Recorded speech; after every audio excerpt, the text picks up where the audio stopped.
everyone. Hi. So great to see everyone. Hi, Sam. Hey, thanks. It's gonna be, we're getting there today. It's okay. Yes. So I'm just going to make us live on Facebook in the group, and then I will make you host and turn it over. Thanks. Yeah, and I'm gonna see if I can get my phone on as well so you guys can see the actual Apollo Twin while I'm using it and talking you through the console digitally as well. Awesome. So how's your day going so far? It's been good. It's been a busy week. What about you guys? Right? Same. Just getting through. Still a pandemic. Pandemic with daylight savings, man. I know. It's been interesting. That is the word for it. Absolutely. Awesome. All right. Live. Same.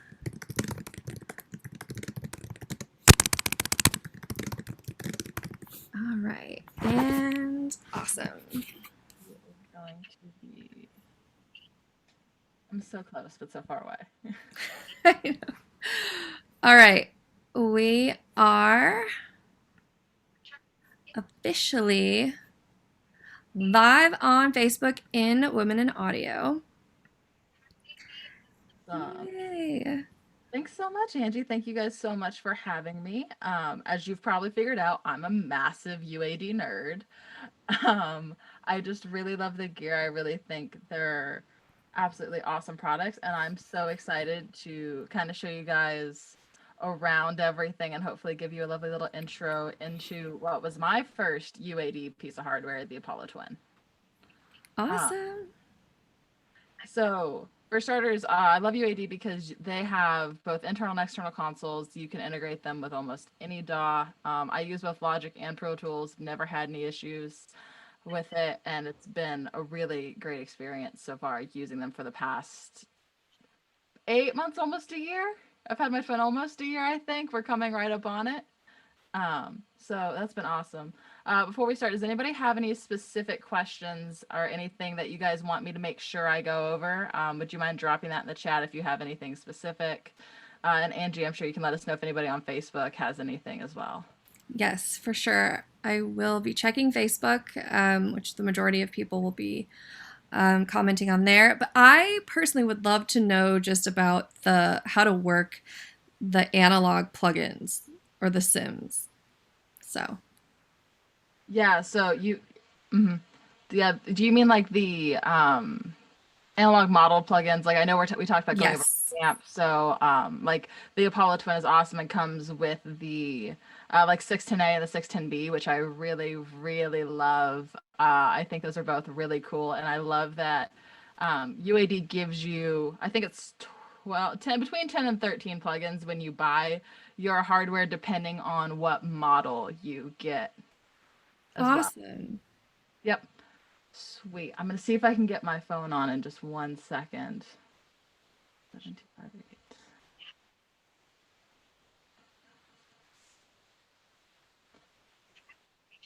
Meeting passcode. 03.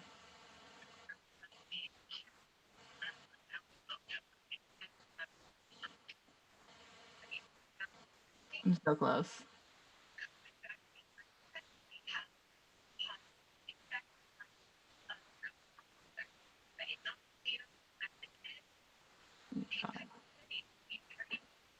Sweet. Awesome. So you guys will also see there's another one of me getting in that way. And I'm gonna flip my camera around real quick. Um,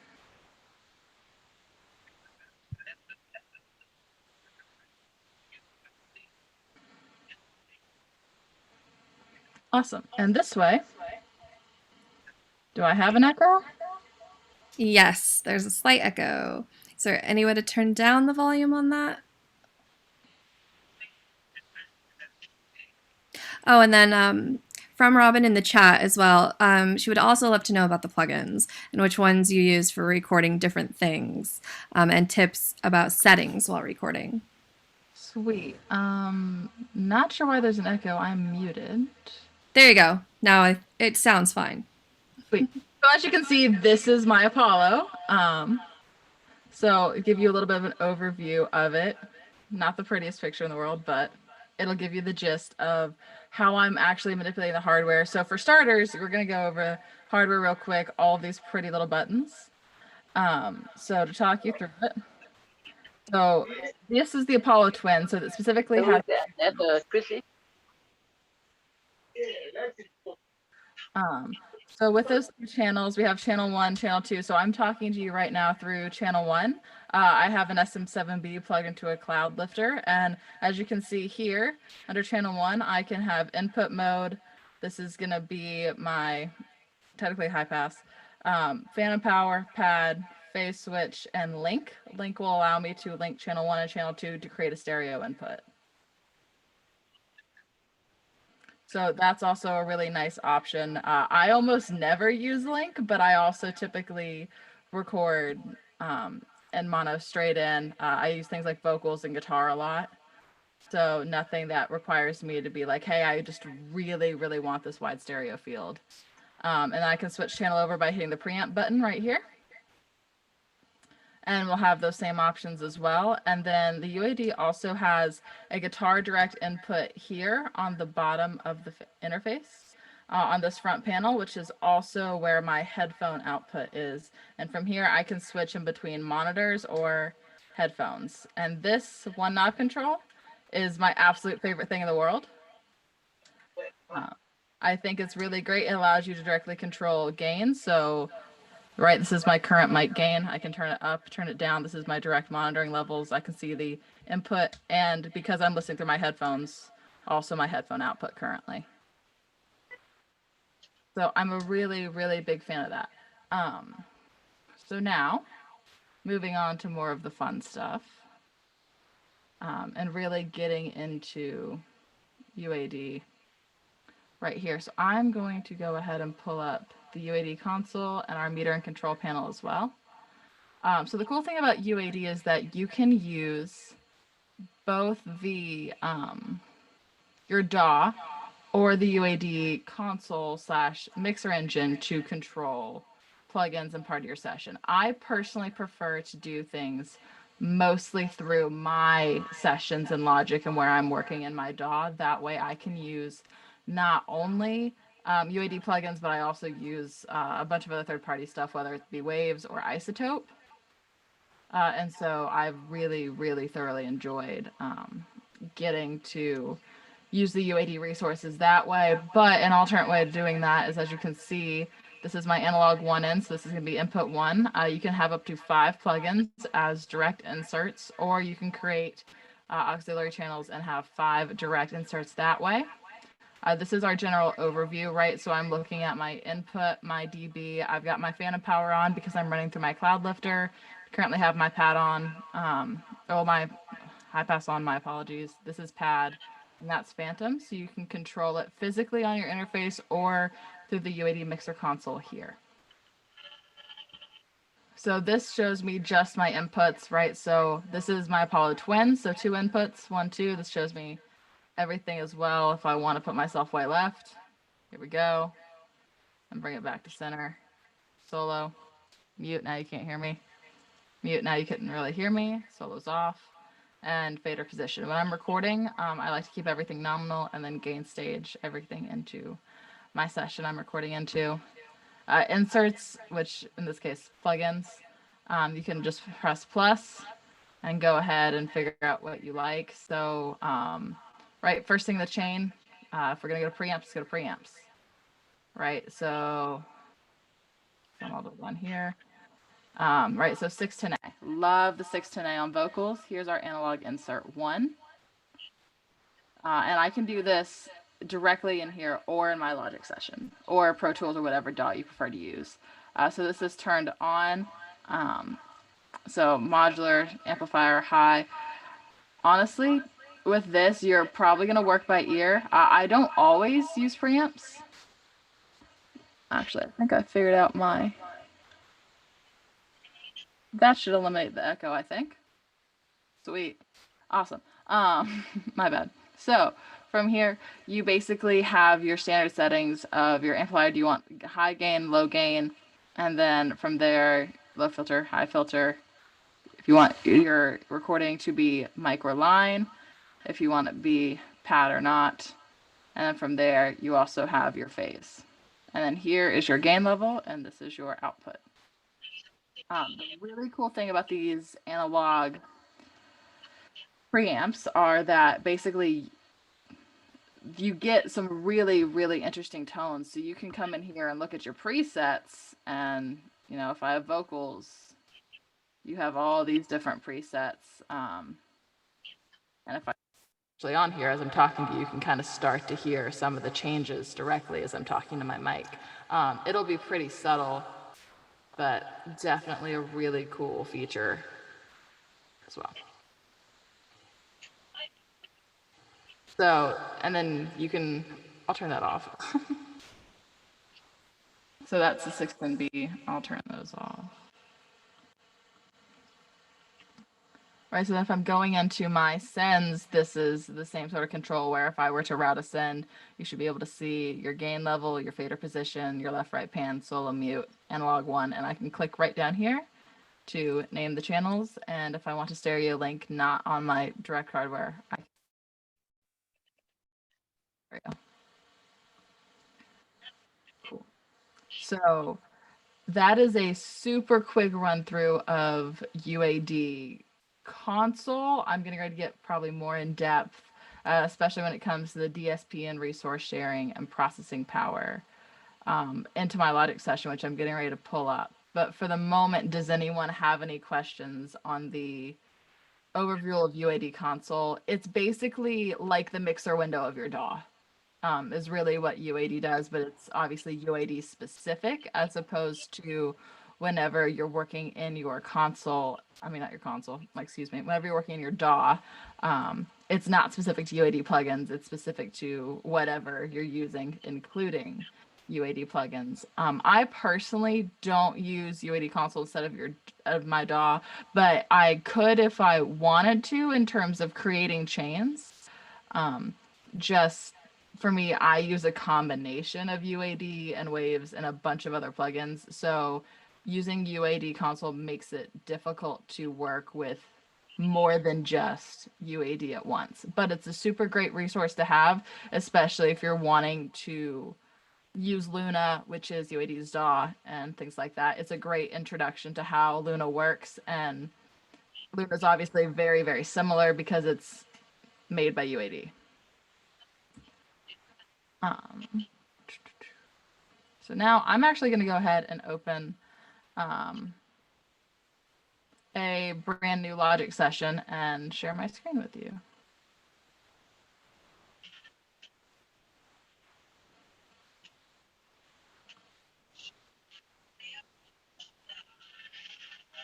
Cool. So now, can you guys still hear me is the first question, because Zoom sometimes does Yes, we can. audio. Awesome. So now, welcome to Logic. Most of you are probably familiar with Logic, Pro Tools, Reaper, something of the sorts in terms of DAWs. So I really personally do a lot of work in Logic. I'm a fan of it. And so whenever I'm going to work in Logic, I'm going to create a look at this mixer window, which looks shockingly similar to this UAD console we just looked at. So if I'm going to build my chain and do some recording, right, I'm going to start by inserting that preamp, right? Because preamps come absolutely first in the chain. So I'm going to come over here to my universal audio plugins. Here you see everything. You do get a 2-week trial of every single one of these universal audio plugins. And I believe the Apollo Twin comes with a number of, I believe it comes originally with the Ampeg SVRT Classic, which I really like for using on guitars and bass. Mostly I use it on bass. You also end up getting the Pultec Pro Legacy EQ, the EQ1A Legacy Pultec EQ, which is really great for adding some color, some specific character. If you choose not to use a preamp, I really like using the Pultec EQs personally. Pure Plate's also really great in terms of reverb. Love, love, love it on vocals. Reverb Pro can do pretty much anything you want in terms of reverb. It's a really cool plugin.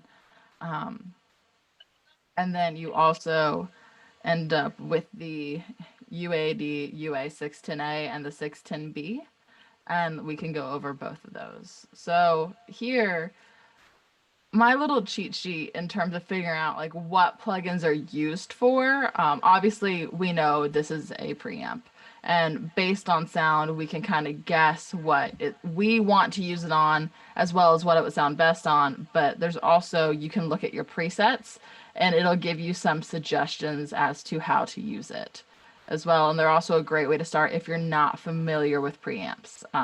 There's nothing wrong with presets. So I really like this one on vocals. I also will sometimes use it on guitars and maybe on some bussing if I really want to add some character to a specific effect. So this is the 610A. It looks like this. I just kind of went over those features again, but again, low and high gain. There's this awesome little compare button, which will allow you to make changes when you record, listen to it. I personally don't record through a preamp. I personally like to put my chains on after everything. I will probably use a gain plugin in order to set my levels if for some reason I'm not able to get quite enough of a level out of just cranking everything up on my UAD itself. So like if I were to pretend I have something on channel 2 and crank it all the way up, let's say I'm all the way up to here on my gain, but it's just not quite doing exactly what I want. Or I'm just not peaking high enough. Let's say you just have a really, really quiet source. So I can actually use a gain plugin in Logic, or you can use a preamp, but if you record through a preamp, then in my opinion, I think it affects the color of your tone. So if that's what you're going for, there's absolutely nothing wrong with recording through it, especially because it's digital. But if you were to record through like the 16A hardware, then you're kind of stuck with that tone color. So that's kind of nice to know that I can always add it later. It's the great thing about plugins and working digitally, right? So we also have the 610B, which I don't use nearly as much, but I still really like it. And you obviously have mono and stereo versions of it. So the 610B is really good. I really like it for drums, really like it for bass.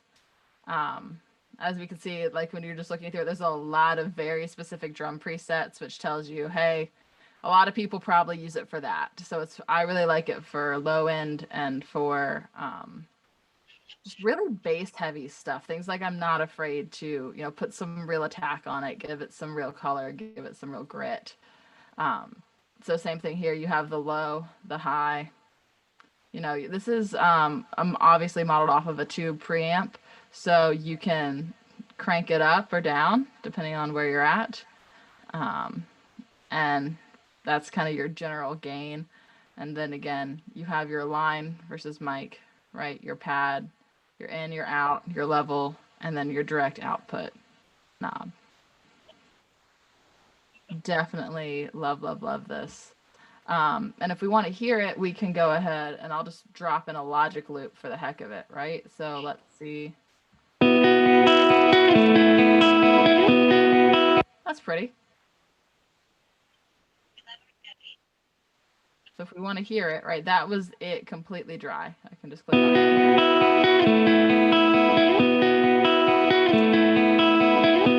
So not bad, nice and pretty, but if we want to spice it up just a little bit, without diving too much into EQ, right, I can give it a little bit more warmth by cranking up the tube preset. For the low, let's push it up to 3 because why not? And for the high, let's go 1.5. I shouldn't need to mess with the phase. Should be nice and clean, especially because I'm not checking it against any other instruments. So there's no reason we should have any crazy phasing issues. I don't think I should need a pad on it, but I can kind of check myself here and see if we're just clipping like crazy. And let's leave it up to 6 on the level and output at 0 for now.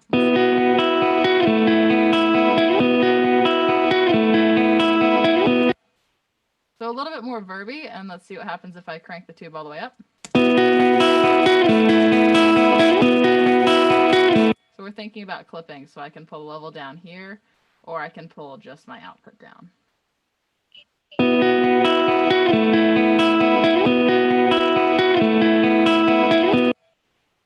And that's a quick example of what the Uad 610B preamp sounds like.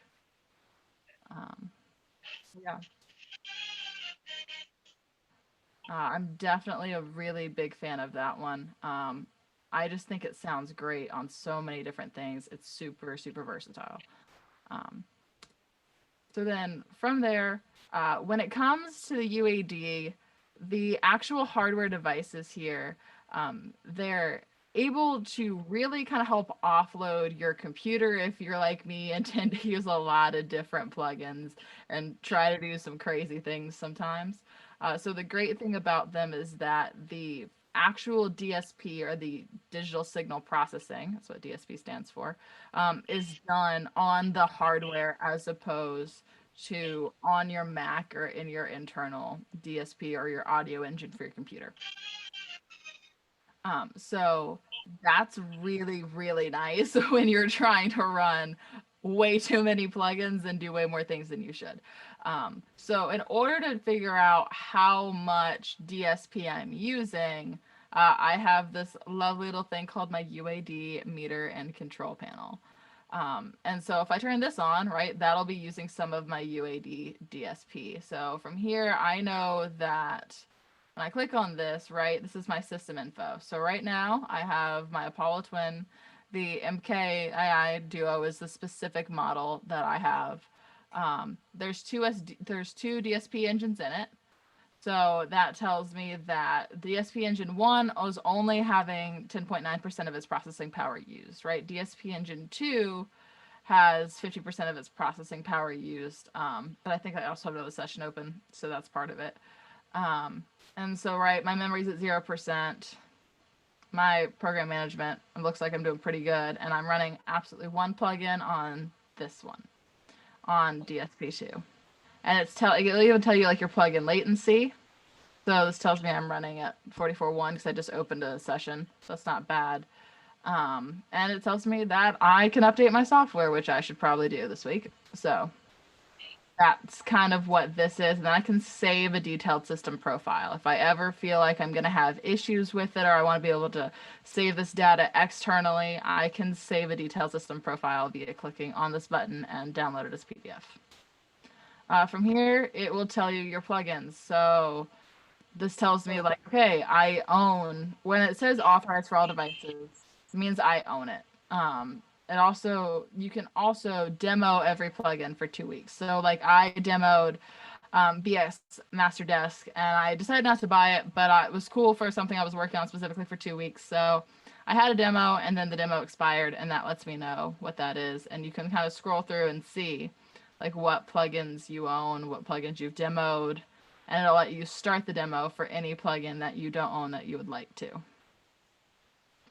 Oh yeah, and then you also it also comes with the LA2A leveler, which is absolutely awesome.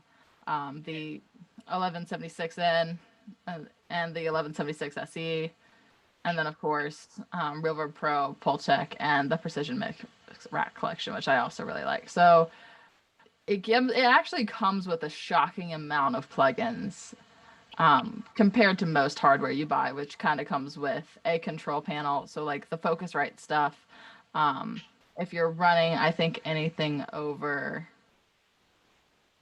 a 4i4, but don't quote me on it. I know I have a 18i20, and that also comes with like a Focusrite controller, which is basically Focusrite's version of Uad Console. So every high-powered interface should come with some sort of control panel. And from here, I can configure this. So this basically lets me set the limit to which I want to load my DSP because I don't want to go to an absolutely 100% so that way I don't freak my device out. So I know that I always have a 5% buffer in terms of my processing power, so I'm never overloading my device. And it's just a nice little safety check. DSP Load Lock, as you can see down here, like this will give you the info on everything you hover over as well, which is really nice.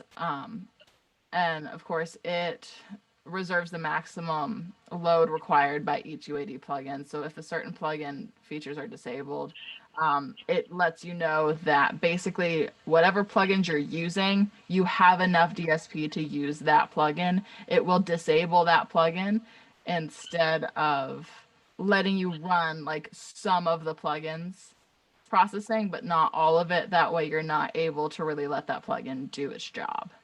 And then extra buffering adds an extra 64 samples of latency for increasing audio application compatibility. It's just a really nice little setting to keep on to make sure that you don't have to worry about any crazy left field compatibility issues. And I've never had any issues with this, but I just kind of keep it enabled as a default. That way I don't have to think about it.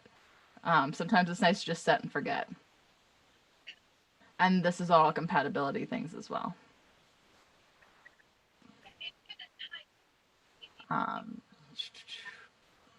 Does anyone have any questions so far?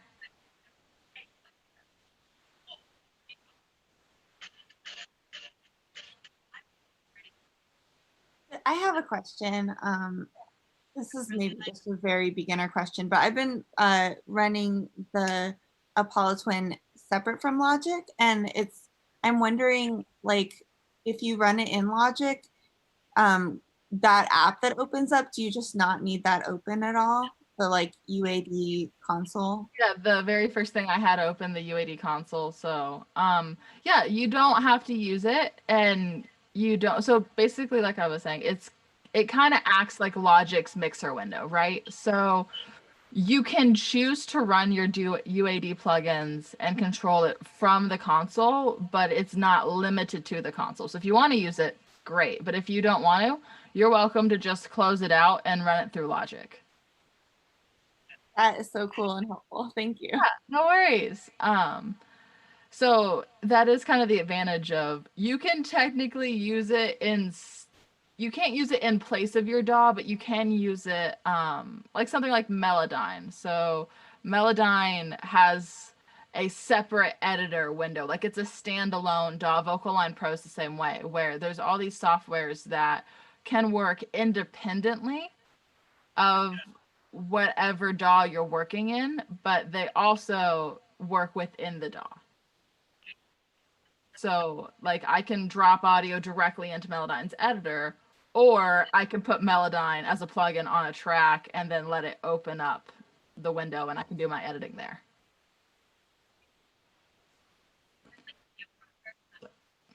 So that's definitely a really cool advantage. And I really like that about that just because I just find myself not loving the workflow of having basically two mixer windows open.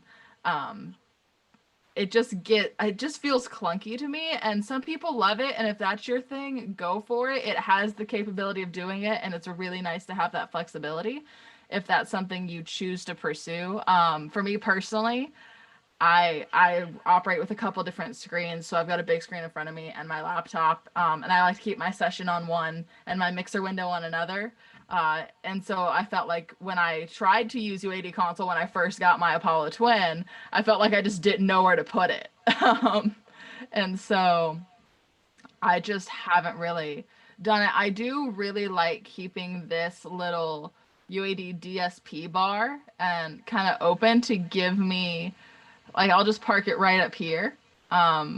And it's been really nice to just be able to kind of keep an eye on my DSP, know how much room I have to work with, and know like, hey, if I put one plugin on and I don't really need that plugin, but I just kind of wanted to try something, and I see all of a sudden I have like 0 DSP left, I go, if I don't absolutely love this, maybe I want to swap it out for something that I like better instead of trying to make my processing work with it.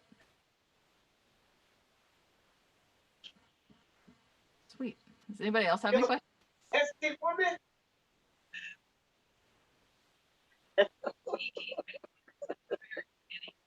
All the friends we lost, we Awesome. lost about a piece for the pandemic. Has it been tested? Talk to me. Tested. Where you Um, get that Sam, you can mute. cool. Thanks. I Yeah. wasn't sure if that was talking to me. I was like, is my audio cutting out? But yeah, no worries. So I really like that. Can you guys see my actual UAD control panel? I can't see the UAD. I just see Logic on there right now. Cool. Then I'm gonna redo my screen share real quick and make sure everyone can see it. So I'll talk about the control panel real quick one more time. So here we go is the UAD control panel. So here's my general system info. Again, I have my device 1, right? So I don't have 2 devices daisy chained together. You can daisy chain up to 5 UAD devices, which is really cool. So like, I also have like an Apollo quad. So if I get real fancy and just decide I want to record 8 inputs at once for the heck of it, I can use my Thunderbolt cables and connect them together. And this will also let me switch. Okay, do I want to turn my device on? Do I want to turn it off with the power button here? And then again, here's your DSP, your PGM, your memory, and it tells me like right now in my Logic session, right, not on my UAD control panel, in my Logic session, I have that preamp I was talking about. So I have the UAD 610B turned on, and that is the one plugin you're seeing, right? So the UAD 610B takes a good bit of processing power. So it's using half of the processing power on my second engine and 10% on my first engine. And I like to keep my processing power split between the engines, and UAD does this automatically, so you don't have to worry about it. It's really, really nice. So that way I'm not just crushing engine 2 and not using engine 1. And that also can actually help with the longevity of your device as well. And it tells me exactly the latency of the plugin, what sample rate I'm at, all that good info. And it tells me I have an update, which I should probably do here in the next week. From here, like I was saying, you can demo anything for 2 weeks. So when it says authorized for all devices, it means I own that plugin. The ones on this twin the ones on this device came with the device when I bought it, which was really nice, as part of a bundle. Another thing I love about UAD is they give you some awesome tools when you buy their stuff. So that's always a plus. So again, the Precision Mix Rack Collection. Really love the Pultec EQs. They're great for adding some color. They're kind of like a preamp in terms of you're using them to color things, and I don't really use them so much as subtractive/corrective EQ.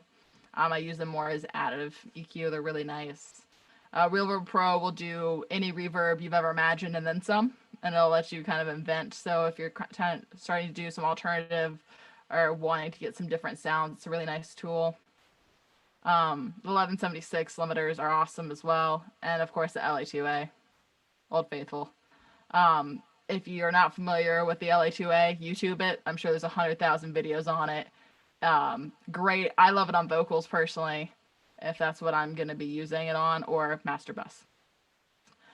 You also can demo plugins. So if you've kind of tried it, decided not to buy it, like I demoed the Precision de-esser because I was debating between that and I think the Waves, like re-esser or something like that, or re-de-esser, excuse me.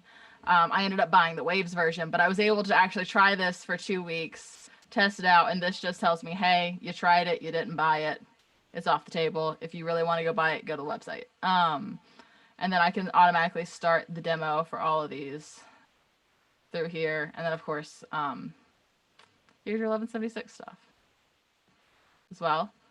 Sorry, your 610As right there, which we have running. And then distortion. So this is also a really nice way to be reminded of what plugins you own, because whenever you're in Logic and you're in your DAW and you're clicking into your plugins, you get this massive list and you're like, which ones can I actually use? So that's a really nice way to kind of keep an eye on that. If you're going to configuration, this is where I was talking about your load limit of, hey, I'm just not freaking my device out and maxing it out at 100%. I'm giving myself a 5% buffer. And the great thing about this, just like Logic, if you have questions, you can actually hover over info and it will tell you everything you want down below, which is really nice because sometimes they give things funny names like Load Lock and you wonder what that is. But no worries, Load Lock is just basically reserves the maximum UAD DSP required for each plugin. So that's what I was saying earlier when it was talking about, hey, you know, we aren't going to let you run half a plugin. That's what Load Lock does. And then I have extra buffering turned on just to make sure that I maintain my compatibility. It's really, long story short, it helps maintain compatibility by adding an extra 64 samples of latency to audio applications directly. So it keeps it from running too fast or basically getting ahead of itself. And if you need any help, here you have all of the support, the latest software. You can go to your account. That's also a really nice way to, if you want to buy additional plugins, shop around, see what they have to offer. Product manuals, support, videos, and the full knowledge base. So that is what UAD Control Panel is in a nutshell. And then again here, if you want to save your system profile, there you have it. It'll generate you a very nice PDF report if that's something you want to have on hand. So that is UAD Control Panel. And then I'm also going to show you the UAD Meter and Control Panel because this is my favorite little bar. This is my new best friend. When you really want to know how much DSP you have available. So this kind of gives you a nice, not only percentage, but visual representation of what you're working with in your sessions when you're using your UAD plugins. And then I can expand this by clicking on it, and that takes me to the control panel we were just in. This pretty little button takes me directly to the control panel window that I just closed out. So ones that list all of your plugins, what's expired, what's not, you know, what you have available, that's where that takes you. But that is the big thing with UAD is, for me, it was adjusting to the DSP limits. Is you get all these cool tools and man, you want to be able to do everything all at once. And then you realize maybe my device can't quite handle that. And so that's kind of how you learn. For me, that was the process, how I learned to use my resources accordingly. And being able to realize like, hey, if this preamp takes up 31% of my total DSP and I don't really need it and I want to use something else that maybe takes up less DSP, or maybe it takes up more, but it's more valuable to what the goal I'm trying to accomplish by adding this plugin, then it's going to be worth my time and worth the space to add it in this session. And the other thing is if I just turn it off, then you don't worry about it, right? So you just saw that number drop way, way down. And that's because I turned off that plugin. So now I'm not using that DSP. So it is real time as well, which is really, really nice. Especially if you just want to park it up in the little corner of your session as you're working on it, just to get a, you know, just keep an eye on everything. It's been really nice. And then from here, with this little drop down, it'll take me to system info, plugins, configuration, help. And I can set it to always be on top. So it won't get buried when I click back to my Logic session. I can just press the always on top button. And that's really helpful as well. So that way I'm not like looking for it or trying to bring it back to front. It'll just keep it on top of whatever I click on. No matter if I'm in this window or Google or anything else, it'll stay always on top. So that's kind of the logistical side of things. But does anyone have any questions apart from that? I will say the thing about the preamps, I will talk a little bit more about that in a second, but the thing about the preamps, right, the 610A specifically, is that they're a combination of preamp and EQ. So they're really great for coloring, and they're really great for tone adjustments, and they're really great for adding some character and they tend to give an analog feel because the 610A and the 610B specifically are tube amp modeled. So they're based on that really warm, really rich tube amp sound. They're really great at adding depth. They're really great at adding a little bit of that vintage vibe without maybe getting quite so snap, crackle, pop. So I really like them for those things. I personally, like I said, love them on vocals. But I will also use them on things that I like that are low and heavy, like a drum bus, or on like bass guitar if I'm not using like an amp modeler like that SVRT Classic on bass. I use that a lot on bass, and then we'll use like the 610B on drums, and then like the 610A on vocals. Sweet. It's the great thing about UAD is that it's not crazy complicated. Don't get me wrong, you can make it complicated if you really want to, but you don't necessarily have to. You can make it fairly straightforward in terms of running your plugins as direct channel inserts or putting them directly onto sends, and controlling them from your DAW. But if you really want to use the UAD console, there's nothing wrong with it. It works absolutely beautifully. The thing to keep in mind with UAD console is you are limited to 5 plugins per channel as a direct insert. So the advantage is you shouldn't be making excessively long chains solely with UAD plugins. I mean, you can if you want to. I've personally never encountered a situation where I was like, man, I want to put all 12 plugins on this one channel right now.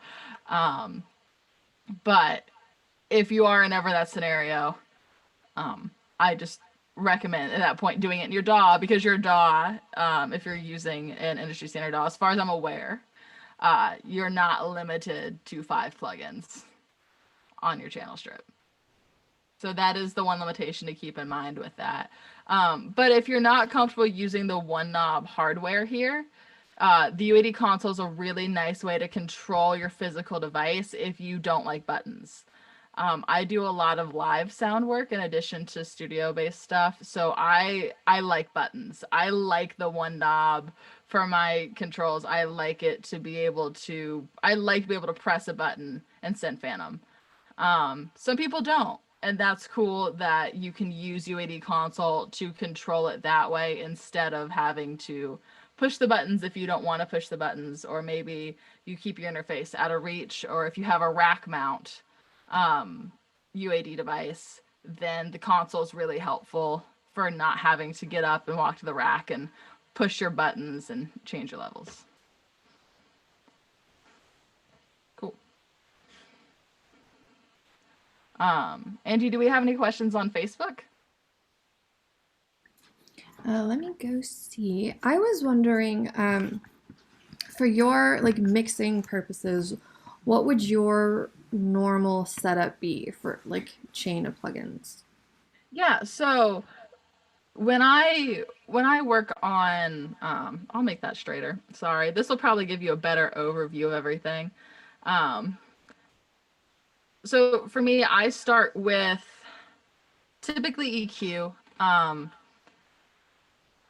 So I'll say that with a grain of salt. It alternates in between if I want to use a preamp, right? So I've talked a lot about the 610A, 610B. If you're going to use a preamp, put it first. So I can type this in the chat as well. So I typically will start with a preamp. And then from there, I'll go to an EQ. For me, I start with subtractive/corrective EQ, meaning that I am pulling frequencies out. So I'm not really doing a whole bunch of adding things. I like to keep it pretty subtractive, very corrective. So EQ.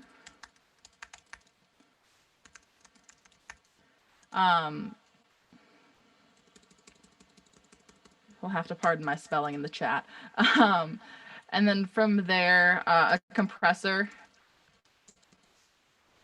It's really just to level things out. If I'm having issues and I'm not able to gain stage, or I'm not able to get enough juice before my preamp, I will sometimes add a gain plugin. but then after that, I will add a compressor. If it's on vocals or something like that, I will add like a de-esser. And then depending on that, I will sometimes add a additive EQ. Because the thing about compression is that sometimes it can distort or change what you're doing in terms tonally. So it might be really great for adding something in or leveling something out, or even helping you get a tone depending on if you're using like a FET compressor versus an opto compressor, or if you're using something vintage modeled. Compressors are awesome because you can run the gamut in terms of things they can do and what they can do for you tonally. But the flip side is sometimes things in certain frequencies can become over compressed, or it can create sounds you don't really want. So additive EQ is a really nice way to come back in and kind of deal with it tonally, and kind of correct anything just flat out weird that sometimes happens. Audio can be strange. So I'll do preamp and or gain, corrective EQ, compressor. Sometimes, very, very rarely, I will DS before the compressor. The thing about compression in your chains is that, to keep in mind, it magnifies everything that happens before it. So I can put a de-esser before my compressor and just know that it's going to create a magnified effect, right? So compressors basically stick a magnifying glass over everything happens before it. Which is why we do things like additive EQ sometimes on the back end, in case we find that our subtractive EQ has become too much when we compress. And then from there, just depending on the channel, I may do I like to mix what we call in parallels. So I will send the signal to a bus, put some effects on the bus, and then route it back into a channel that I have either grouped or just a return, which is the difference in between an insert and mixing on a bus is that the bus kind of makes the effects more mild. It keeps it from really getting just crazy. But that being said, like if I'm doing something like a bit crusher level distortion or an overdrive, and I want it to be really strong, and I'm putting it on a bus and it's not really giving me all the bite I want or as much grit as I need, I can put it directly on the channel and it will magnify it. The important thing when adding effects on a send is to make sure they are always 100% wet. So if I'm sticking something on a bus and I only have it 50% wet reverb, at that point I'm sending dry signal to the bus and I'm having the reverb being partially dry, and that causes weird things to happen sometimes, and it basically reduces the effectiveness of your effect or whatever send you're putting on. So that's why we always keep it 100% wet. So then from there, I'm basically doing any effects. So that to me is distortion, reverb. I almost always use two different reverbs. One is like a chamber to mimic the room to create cohesion, and then one for something specific for whatever I'm doing, and it varies. So I'll have like a drum verb, and then a vocal verb, and then a guitar verb, and those will all be different in addition to whatever my one constant verb is. So that to me is usually like a chamber verb, as opposed to like vocals would be a plate. And then another thing that like Jam is super awesome and did a video on the Abbey Road Saturator. And I love that plugin. Like I love, if I'm gonna use a saturator, it's gonna be that one. Hands down, no questions asked. I'm sorry to everyone else who makes saturators. Waves won on that one in my opinion. So, but from there, that's kind of where I put my effects. And then if I need a limiter for something crazy, I'll use it at the end, but it's not super common. Most of the time I feel like you see limiters on the master bus. But you know, sometimes if I want kind of that brick wall or that hard stop sound or that feeling, that like a little bit of tension sometimes, I'll use a limiter on the end. And all in all, that's pretty much my overview of chains. And then I like to test things with like loudness meters or levelers, depending on if I'm mastering or if I'm mixing, or if I'm doing a group. And a lot of times that additive EQ will be something like the Pultec. So I will really use, that's kind of my individual chain for individual channels. And then if I'm returning things into groups, like a drum bus where I have all my drums going out and then it's going to my effects, and then all of my effects and all of my dry channels are going into this bus full of drums, right? This massive drum channel. That's where I'll put like the Pultec, and maybe a limiter like that smooths things out and things like that. But that's pretty discretionary, and everybody's going to be different in their chains. And it, as much as I want to say this is what I do always, I know myself well enough to say I don't always do any one thing, except for EQ, because, you know, it's EQ. But in general, that's kind of the world I live in. Yeah. Awesome. Thank you. Can we see a mix in progress? Would that be possible? Yeah, absolutely. I need to do some serious work on these vocals, but yeah, I can definitely pull up a mix in progress.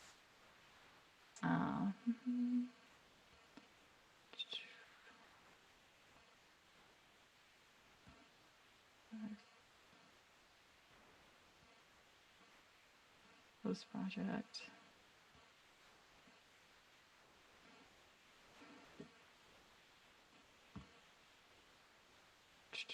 Sure. So this track is one called Make a Move, and it's for a sync opportunity at the moment. So it'll be pitched. A friend of mine and I wrote it, and she and I co-produced it, and then this is the mix in progress.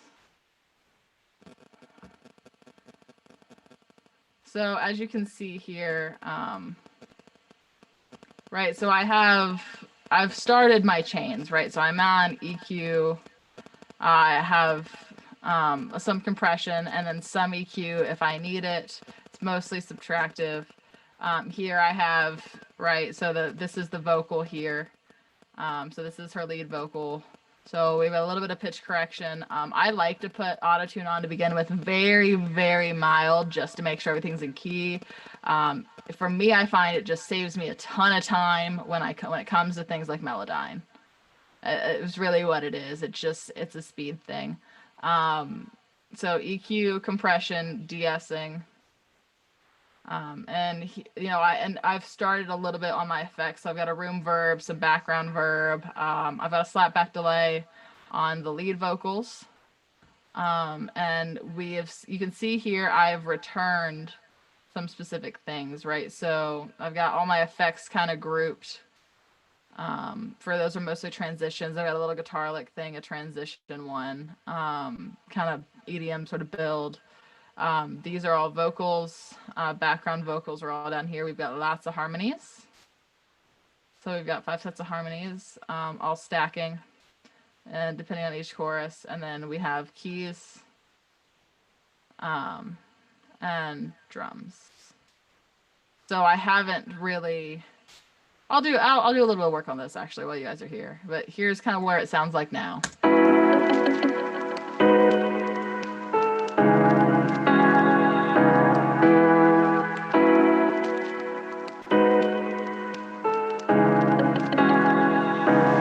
I think it's obvious when I stare across the room, baby, so obvious. There's a connection here with you. Yes, we're a sensation, and I wanna speak your language. Over here, don't keep me waiting. I'll make you feel famous. Come on, baby, make a move. ever hesitate, you know I feel the same. Make a move, yeah.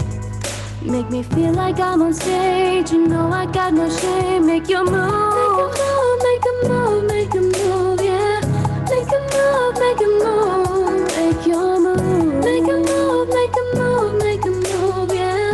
Make a move, baby, it's dangerous when I stare across the room. I feel you coming, and I wanna come to you. Yeah, I aspire a sensation, and you wanna speak my language. No, but you don't keep me waiting. I make you feel famous. Come on, baby, make a move, yeah. Don't ever hesitate, you know I feel the same. Make a move, yeah. Make me feel like I'm on stage, you know I got no shame. Make your move, make a move, make a move, yeah. Make a move, yeah. Make your move, make a move, make a move, make a move, yeah. Make a move. So there we go. I actually wanted to go ahead and get it to overload so you would see how it'll stop it if it'll basically use too much DSP. So I will turn that off because these are hip hop drums and I really don't want to pull tech on them for analog modeling, but that proved a point. So that's kind of a really, really rough, it's like half mixed at the moment. I will be finishing that up this week. But for reference, vocals are tuned within reason. Still getting ready to put them in a pocket so you can feel they're a little bit off. I want my phrasing kind of shorter in some places. I do have the Abbey Road saturator on them. I have RealVerb Pro, which is a UAD plugin on my background vocals. Vocals are almost hard panned, not quite. You can see that down here. And then I have the UAD Pure Plate on, and I'm using it as a slapback delay on the lead vocals to give it a little bit more of that pop feeling, and really help bring them out front without running my instrumental over with my vocal. Because that is always the trick in pop vocals, is how far forward can we get it without running something over. So I will also probably use, like, I haven't really touched my bass much, so I will probably use like the MPEG modeler on this one. I really am a fan of that. And if for some reason I don't get this vocal nearly as warm as I want it, because I've got that, as you can see here on my Abbey Road send, I've got it cranked pretty high. So we'll see. We'll see if that doesn't work. Then instead of actually using, because that's a room verb at the moment, I'm kind of using that to glue things together. So I've got it cranked up pretty high. So if I decide that I don't really want it that high, or it's not doing nearly as much as I want, I may swap it out for a different type of verb, or I can put it directly onto the tracks that I want to really give it more of that impact. But mostly on this, I want it to be subtle, and I'm mixing pretty quiet in volume. So if I run it through like my Ozone mastering chain right here, for me personally, I check my mixes by starting my master. So the better your mix, right, the easier it is to master, because you're pretty even tonally, things are pretty spread out.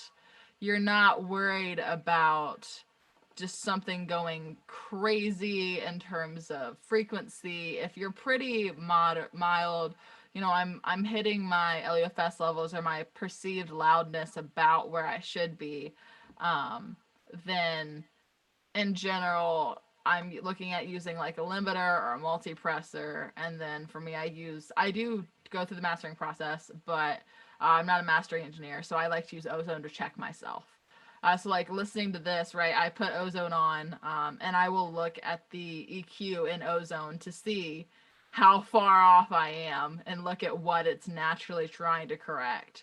And then I can actually revisit my mix based on that information to hear, okay, well, this area is probably a little muddy if Ozone is telling me, hey, your 300 hertz is up 5 dB, like you've got none of it in your mix.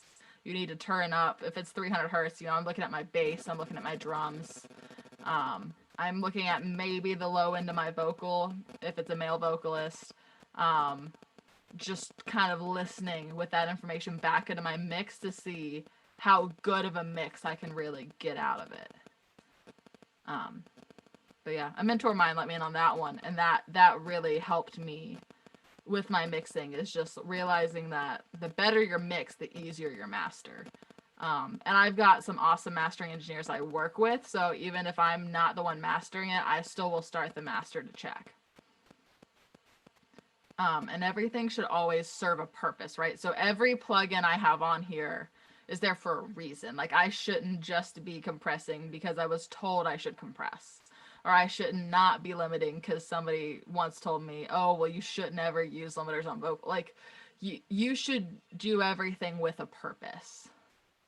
And that's kind of the whole point of mixing is, you get to be creative, but also logically, if it sounds bad, maybe that's not the creative direction we should go with.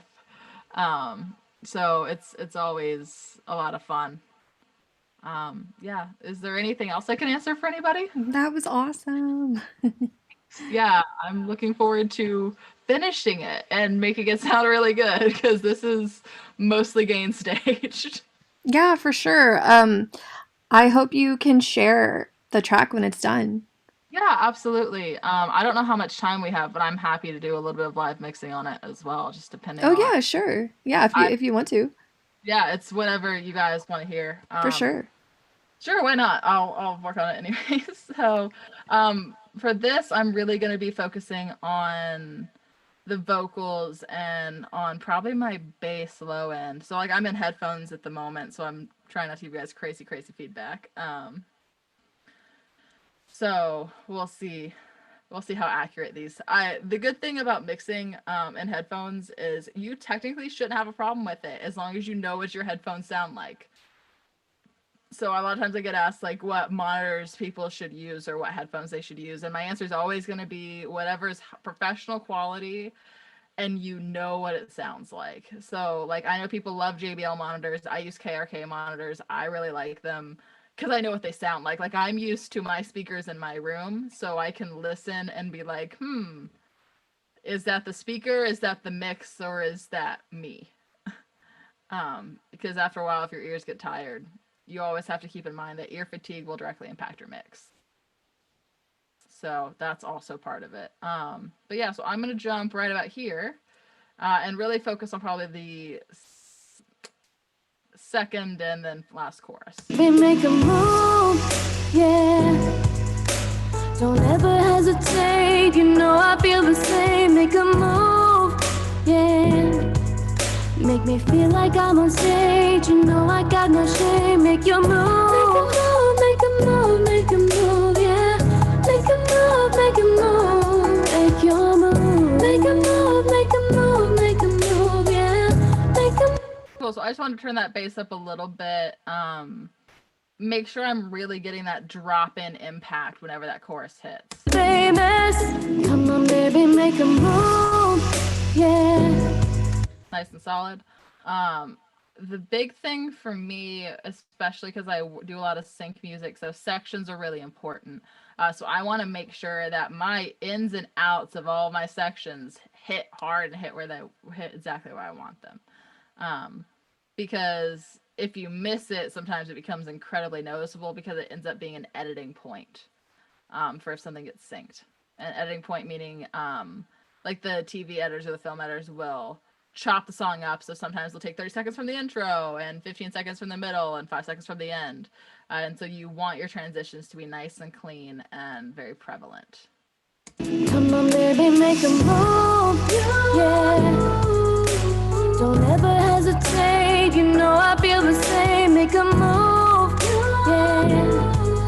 Make me feel like I'm on stage, I got no shame. Make your move, make a move, make a move, yeah.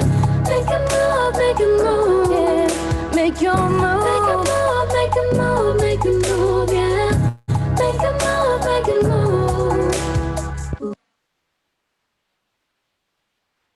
Ooh.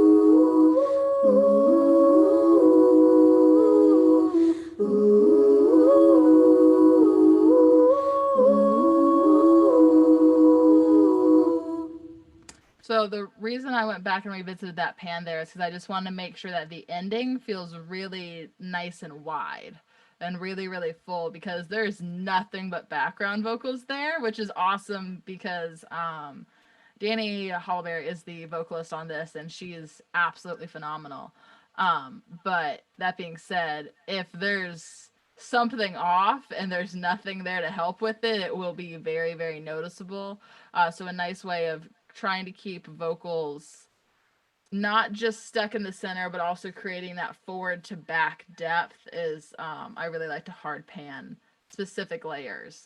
So on this one, like I know my harmony 8 and 9, right, are gonna be super, super hard panned all the way out because they come in only at the very, very end.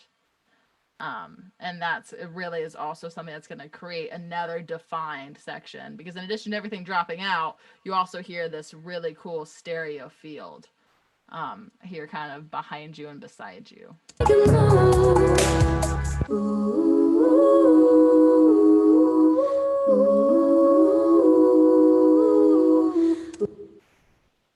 So there's that. So for this, just to give an overview of kind of my checklist for the rest of it, of everything that I'm probably going to do to this track, that I will not sit here and bore you with. But I will be happy to share the finished product in the end. But I'm going to go through and revisit some of the vocal timing, because as you can see here, like lead one, my synths and sections change before my vocals do. So I just want to make sure that everything's really nice and tight.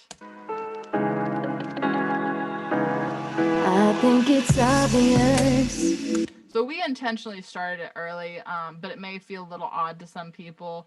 So, and you're also competing with that transition. So I just really want to make sure that my levels are good. My timing is really, really locked in.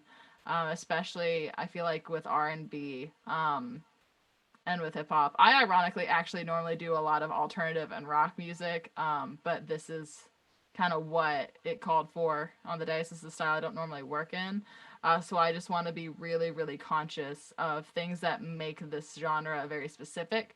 And so one of those in this case is going to be vocal timing, as well as the pocket of the vocals and the pocket of the drums. It's just very rhythmic, make sure everything flows, make sure everybody's happy in terms of all my tracks. I'm pretty happy with my bass levels. I will definitely build out my effects chain for my lead vocals because I haven't done that yet. I will finish the effects chain on the background vocals, and really just polish it all up. Like I've kind of done my maintenance stuff, as you can see. So if we go to the chat and look at my my little list of, preamp, EQ, compression, de-essing, additive EQ, effects, I'm kind of halfway through. So I kind of have the back half of that list to go. So I'll do my additive EQ, effects, all that good stuff. I kind of have my parallel structure routed and set up, as you can see here with the buses. So that'll be kind of the end of that, and then I'll just check it and I'll write my automation. The last thing that's not really a plugin, but something I do is I believe something should always be moving when you mix. So I fully automate everything, which takes some time, but automation's always the last step. And I personally always automate my returns.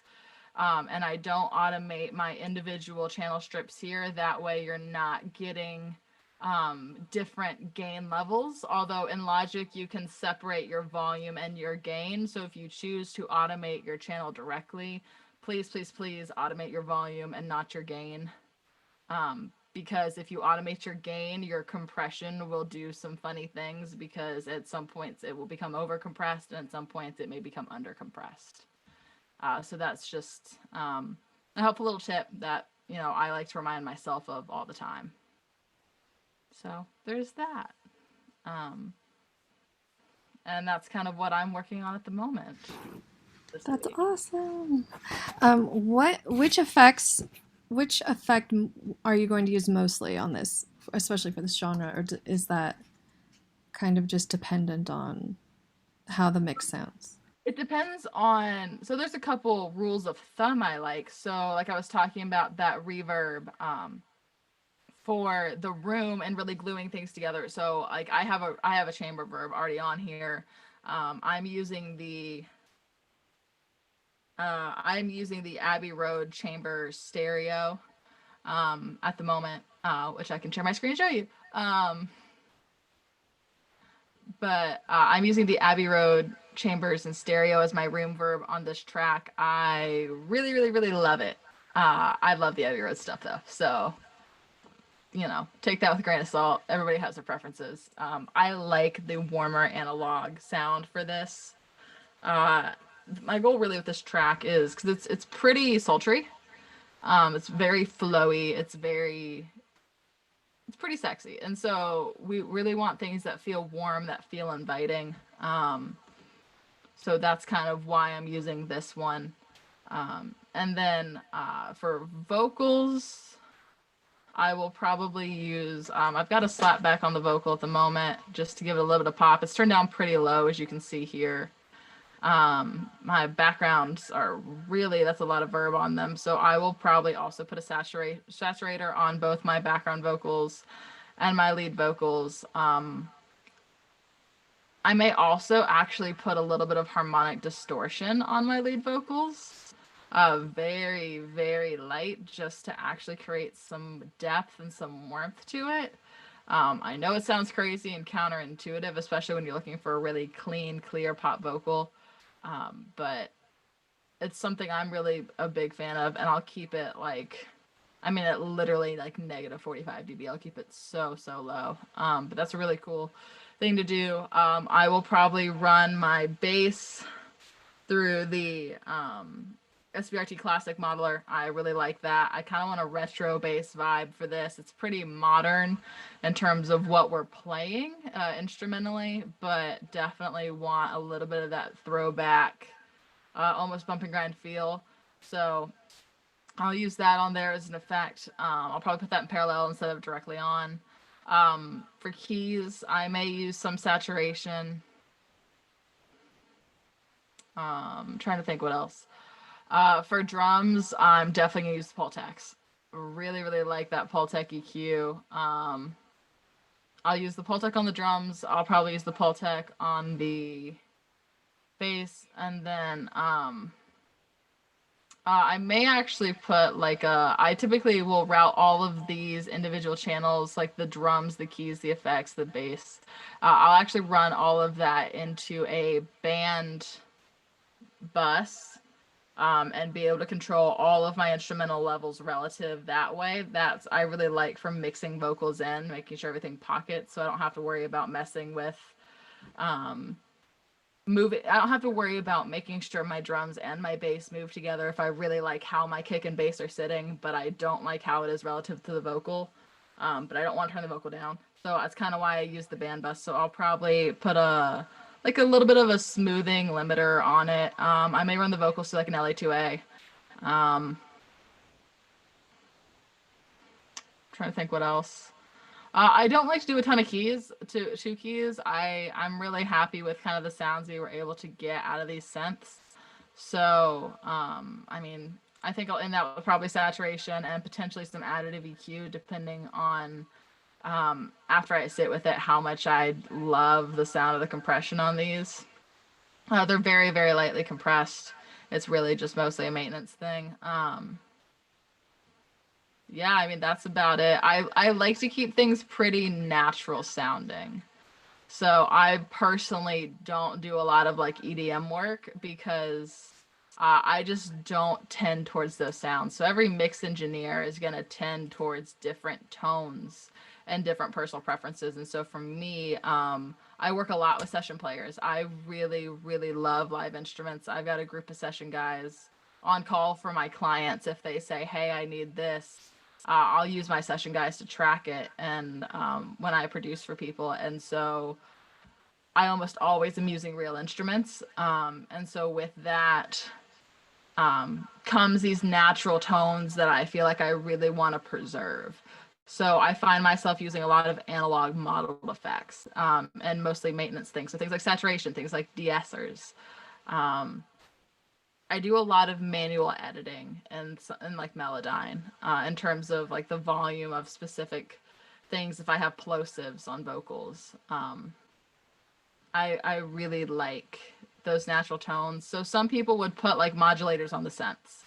And there's nothing wrong with that. If you love that and if it serves a song, go for it. I just personally don't feel like this track needs it, so I won't use it. But yeah, so most, like 90% of the plugins I use probably come from the Waves Abbey Road suite. And my UAD plugins are kind of my top two. And then I'm also a fan of the Isotope stuff, like Isotope RX, Ozone, and all that for like they have a D click, and Waves kind of has a D breath. I don't love the D breath, but it's really helpful. If you just end up not being able to edit them out or not being able to gate things, if you find yourself that your gates make things really harsh in terms of your entrances and exits. So I use a lot of analog modeled plugins and a lot of just really warming effects. I find myself, I like warm, inviting tones. Even if I mix a hard rock song, I don't want it to feel like it's ripping my head off. I want it to feel like it's creating this environment that I'm in with the song. So that's the long answer. Nice. No, I love that. I had one last question about automation. You said you go in and automate on the aux tracks, right? Instead of the individual? I go in and automate on my returns. So like if I open this, right, here's all my here's my kick, snare, hi-hats. We're not using toms in this track, but we do have 2 snare drums. So if I'm going to write my automation, I'm going to write it here. In terms of like if I want to automate like specific points in the drums, I don't want to automate like just my kick. I'll do my automation here on this if I want to automate my drums as a whole. Okay. So, but you would still go into individual if it was like one specific thing on. Yeah. Okay. Yeah. Okay. When you do that, here you have volume. And then you can automate like your volume versus gain, right? So I can automate all these different things. Or like I can automate my Pultec, right? The Pultec plugin's turned on, so I can automate my Pultec. I can automate volume. I can automate relative volume, things like that. I can automate my send levels. I can automate if it's muted, if it's soloed, how my panning is, if my panning is relative or absolute. Yeah, I mean, you can automate everything. I can also automate my output as a way to manage my gain levels as well. So what would be an example of automating or of needing to automate something like the Pultec or, one of the plugins? Sure. Yeah, so in hip hop, a lot of times a great reference track is Damage by HER. And in it, you hear this really heavily filtered, like it basically it filters the whole song, right? So I can automate my EQ to create specific effects. So if I want to do something crazy and add an EQ, this is not something I do very often, so bear with me for a moment. And I want to play this. I am currently on my bass channel. Cool. Let's do this on drums actually, because it'll be easier to hear. So if I'm just playing it right with a flat EQ. I think it's obvious when I stared across the room, baby, so obvious. There's a connection here with you. Yes, fire a sensation, and I wanna speak your language. Over here, don't keep me waiting. I'll make you feel famous. Come on, baby, make a move. Yeah. Don't ever hesitate. So, and then I can open it back up, right? So with that entrance on that EQ. So if I play this. I'll make you feel famous. Come on, baby, make a move. Yeah. Don't ever hesitate, I feel the same. And then I can pull that all the way back here.